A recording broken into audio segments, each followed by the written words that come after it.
Jom Jamal Cikit. Hari ni adik Jamal nak bawa korang pergi makan dekat Emerald Moon di Setia Tropika JB.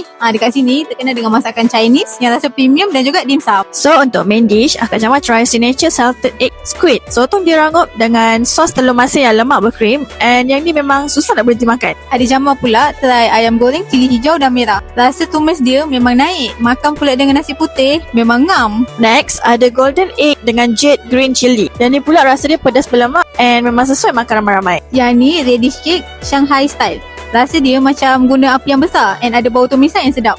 Yang ni pula shandu fried meat. Dekat luar dia rangup, dalam dia lembut. Rasa dia unik tapi sedap. Sekarang ni part yang dia nanti-nanti. First, crystal shrimp dumpling. Udang segar, manis dan kulit dia nipis. Yang ni pula emerald seafood dumpling. Isi dia memang penuh dan rasa lauk dia memang fresh. Yang special ni, phoenix eye dumpling with crab roe. Rasa lemak-lemak telur ketam tu memang lain dari yang lain.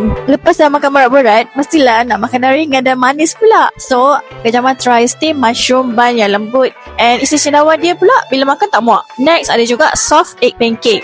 Yang ni rasa dia lembut and ringan. Lepas tu ada juga coklat lava tart. Yang ni favourite. Bila belah je coklat lava tart ni, terus cair coklat dia. Dah makan mestilah nak perkena air kan. So hari ni kita orang try soil milk dan kopi ais. Memang ngam. So kalau korang peminat dimsum dan Chinese food, jangan lupa tahu singgah Emerald Moon ni sebab Adik dah Kak Jamal approve.